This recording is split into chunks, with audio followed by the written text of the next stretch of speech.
Vou começar dizendo que nada disso será em greentext e que quaisquer erros de ortografia podem ser atribuídos ao inglês não ser minha língua nativa. Nunca falei sobre nenhuma dessas histórias, tirando algumas menções entre minha família e eu, então não sei por que estou postando isso agora, muito menos neste site. Acho que preciso tirar um pouco disso do meu peito. Tenho 23 anos agora e um pouco disso ainda me assombra até hoje. Tive uma infância estranha. Fui criado por minha avó e minha mãe, embora minha avó realmente fosse a figura mais parental, pois minha mãe me tratava mais como amigo do que como uma criança, dificultando um relacionamento normal. Nunca ficamos no mesmo lugar por muito tempo, essencialmente vivendo um estilo de vida nômade. O máximo de tempo que passamos morando em algum lugar antes dos meus 13 anos foi 6 meses. Eu achava que era normal até começar a ir à escola aos 14 anos. Sinceramente, eu não tinha permissão para ter amigos ou falar com outras crianças, eu era educado em casa e não tinha permissão para usar a internet ou ler livros não aprovados. Então, embora eu perceba agora que isso deve ser algum tipo de abuso, naquela época eu não estava especialmente infeliz com minha vida, pois não sabia que não deveria viver assim.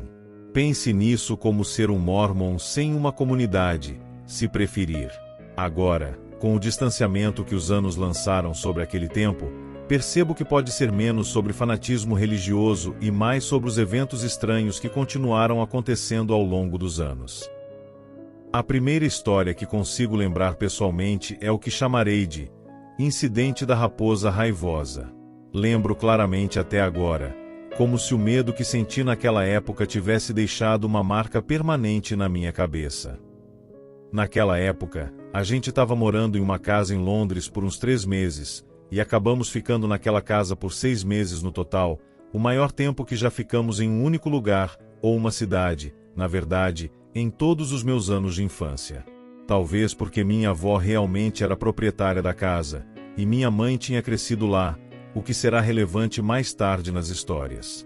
Um layout bastante simples, um andar com cozinha, sala de estar e escritório, um andar dando para o jardim da frente e de trás com 2 quartos, um banheiro com chuveiro e um depósito. E o primeiro andar, com mais 2 quartos, outro banheiro e acesso ao sótão. Mas o que mais me fascinou foi o jardim dos fundos. Era bem grande e coberto de mato, além de uma pequena área de azulejos na frente de um dos quartos que tinha acesso direto a ele. Parecia uma selva para mim, aos 6 anos, e eu só queria explorar. Eu não tinha permissão para entrar no jardim sozinho, provavelmente para que os vizinhos não me vissem, embora houvesse um muro alto de tijolos ao redor e nenhuma das janelas das casas próximas desse uma visão clara da área coberta de mato. E ninguém me deixava brincar além da área de azulejo quando eu era supervisionado. E eu ficava frequentemente sozinho em casa, tempo suficiente para que até a criança mais estudiosa tivesse um caso grave de saco cheio.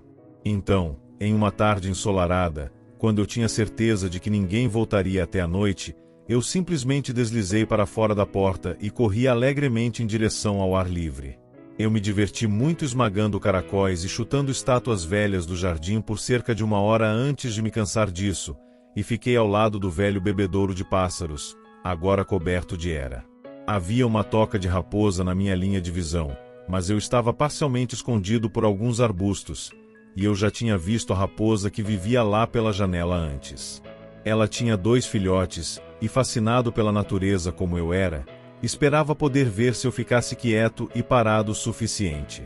Então sentei na terra e olhei para a toca da raposa com toda a determinação que uma criança de 6 anos pode ter.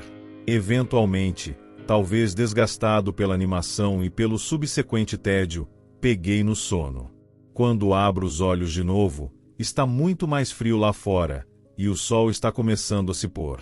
Lembro de ficar preocupado em ser castigado, mas antes que a preocupação cresça o suficiente para me fazer correr de volta para dentro, ouço um barulho não muito longe e me viro para olhar.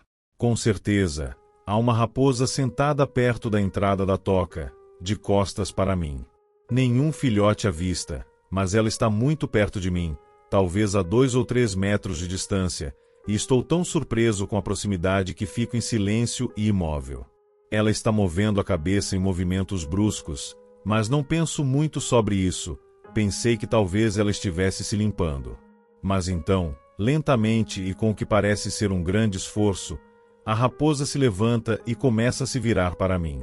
Algo parece errado instantaneamente. O pelo ao redor do rosto e do pescoço dela parece emaranhado com alguma substância escura, que é um pouco brilhante como piche, e sua mandíbula está aberta como se ela não conseguisse fechar. Não estou com medo naquele momento, mas estou preocupado que ela esteja seriamente machucada. Então meu reflexo é chamar, e eu começo a fazer aqueles barulhos de psi psi psi psi que você faz com gatos. A cabeça dela instantaneamente se vira para mim, sem movimento real. Em um momento eu posso ver o perfil da raposa e no outro ela está de frente para mim, como se houvesse quadros faltando de um vídeo. A raposa começa a fazer um som horrível, como se você tivesse colocado pedras em um liquidificador, e sinto um cheiro de podre. Agora estou enjoado com o cheiro e um pouco apreensivo, mas sendo a criança burra que sou, ainda não me movo. Nós nos encaramos por talvez segundos, talvez minutos, enquanto o barulho continuou sem interrupção. Ela pula direto em mim, mas estou congelado no lugar e não consigo nem piscar quando a raposa salta 2 metros e quase me alcança, com o queixo ainda pendurado quase até a garganta. Ela parece bater em algo no meio do ar porque algo interrompe seu impulso e ela pousa não muito longe de mim, completamente imóvel por alguns momentos. Mas o som nunca para, e depois de alguns momentos seu corpo começa a convulsionar violentamente, em grandes movimentos bruscos que parecem não naturais. Nesse ponto, finalmente recupero minha inteligência e começo a correr de volta para a porta, tropeçando em vasos velhos e em meus próprios pés no meio do meu terror.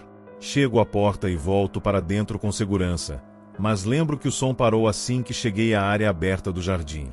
Passei cerca de 1 hora aterrorizado, me escondendo no meu quarto até minha mãe chegar em casa e eu contar o que aconteceu, assustado demais para me importar com castigo. Ela disse que trancaria as portas do jardim de agora em diante, mas não pareceu nem um pouco surpresa. Nunca mais vi a raposa depois disso, nem seus filhotes, mas por semanas depois encontramos vestígios de uma substância preta e com cheiro podre nas paredes externas e escadas, como se tivesse sido esfregada ali. Não me deixaram voltar ao Jardim dos Fundos, nem mesmo com supervisão, então talvez seja por isso que os encontros pararam por aí. Mas juro que havia algo terrivelmente errado com aquela raposa, e tenho certeza de que não era raiva, como me disseram. Voltarei com outras histórias mais tarde. Está tarde e preciso trabalhar amanhã. Tenho mais histórias para compartilhar, mas como eu disse, não gosto de escrever green text, então se você não quiser ler uma postagem longa, então é só não ler. Como eu disse, é para desabafar anonimamente, não para atender estranhos online. O incidente a seguir aconteceu quando eu tinha cerca de 8 anos e morava em uma pequena vila no interior da França. Como a vila era tão pequena, eu tinha muito mais liberdade para correr nas florestas e colinas ao redor e eu costumava fazer isso por horas a fio. Então, quando saí de casa naquele dia específico, era com a expectativa de que ninguém estaria me procurando até a noite. Eu estava acostumado a essas excursões e tinha um canivete, água, um sanduíche e alguns fósforos comigo, com a intenção de tentar encontrar alguns ossos de animais para colocar no meu quarto. Eu culpo minha mãe por esse interesse assustador, pois ela realmente era dessa subcultura que ficava mexendo com o osso. A floresta era familiar e a vegetação rasteira não era muito densa, então não pensei em nada quando a floresta começou a ficar cada vez mais silenciosa, com os pássaros emitindo um som curto e agudo antes de ficarem em silêncio, um por um. Depois de um tempo, um cheiro fraco começou a permear o ar, metálico como sangue, mas com um toque adocicado. Não era nada que eu tivesse sentido antes, mas não estava preocupado na hora. Por fim, me acomodei contra um tronco caído para examinar minhas descobertas até agora, e ouço passos. Não é incomum que as pessoas passem pela floresta, mas eu estava longe das trilhas públicas e você teria que rastejar por baixo e por cima de muitos espinhos para chegar onde eu estava. Eu me viro para olhar para o sujeito, mas é uma criança, um pouco mais nova que eu e com roupas que parecem completamente fora de lugar. É o meio do outono, mas o garoto está usando uma regata e shorts, e chinelos, e ele não está nem arranhado. Nós nos encaramos por um tempo antes de eu pegar minhas descobertas e me levantar com a intenção de ir embora. Mas ele me chama e me pede para esperar. Eu não respondo, mas me viro para ele e espero um pouco. Eu estava principalmente curioso, mas sabia que não devia falar com ele. Ele começa a andar em minha direção, empurrando a vegetação rasteira como se não fosse nada, e ele ainda parece ileso, sem um arranhão sequer mesmo depois que ele empurrou seus ombros através de um arbusto. Estou desconfortável naquele momento, mas parece rude simplesmente ir embora, então espero até que ele me alcance. Ele parece normal de perto, tão normal que você não se lembraria do rosto dele em uma multidão, e ele está segurando um pequeno crânio de esquilo em suas mãos. Ele gesticula para que eu abra minhas mãos e deixe o crânio cair nas minhas mãos, me dando um sorriso muito largo enquanto faz isso. Por algum motivo, pego meu sanduíche e o estendo para ele. Seu sorriso desaparece, mas ele o pega. Começo a sair novamente, mas ele me pede para esperar, com o mesmo tom exato. Sei que vou levar uma surra se me tornar muito amigável com as crianças locais, então digo a ele que não posso ficar. Volta? Ele me pergunta. A frase parecia estranha mesmo naquela época, mas digo que sim, e volto para casa com meus novos tesouros. Na próxima vez que vou para a floresta, ele aparece de novo, me dá uma pequena galhada e eu dou a ele as batatas fritas que eu tinha comigo, porque parece justo. Ficamos em silêncio por um tempo. Eu não era muito bom socialmente, então isso me convinha perfeitamente e eu não achei nada estranho. E quando eu vou embora, ele me pergunta novamente se eu vou voltar. Eu digo que sim, e esse esquema por um tempo. Trocamos presentes e sentamos no chão ou andamos pela floresta juntos em silêncio. A maioria das palavras que trocamos é quando eu digo que quero ir a algum lugar e ele nunca responde verbalmente. Eu nunca perguntei o nome dele. Minha avó me interroga sobre algumas das minhas descobertas, pois alguns ossos que trago de volta não são de animais nativos, mas eu digo que os encontrei e ela eventualmente deixa para lá, embora pareça desconfiada. Fica assim até que um dia eu discuto com minha avó e corro para a floresta para ter uma boa sessão de choro, sem levar nada comigo. O garoto aparece de qualquer maneira, pois ele sempre parece saber quando estarei na floresta, e ele tá com outro pequeno crânio, e o estende para mim. Estou chorando, mas consigo resmungar que não seria justo porque não tenho comida nenhuma hoje. Ele continua segurando até que eventualmente parece ficar irritado e agarra um dos meus pulsos para puxar minha mão em sua direção e soltar o crânio na minha mão. Eu grito. A sensação da pele dele na minha queima, como se fosse metal quente.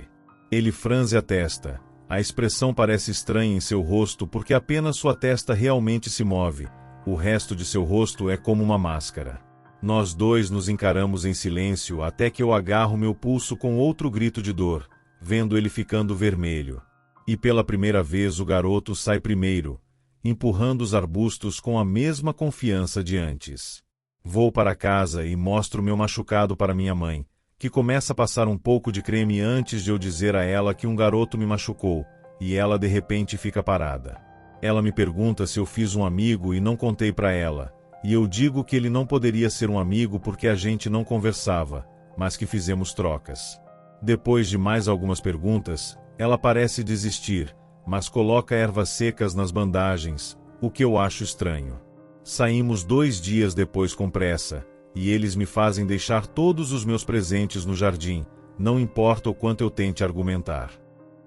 Mesmo assim eu consigo esconder um crânio de esquilo no meu bolso.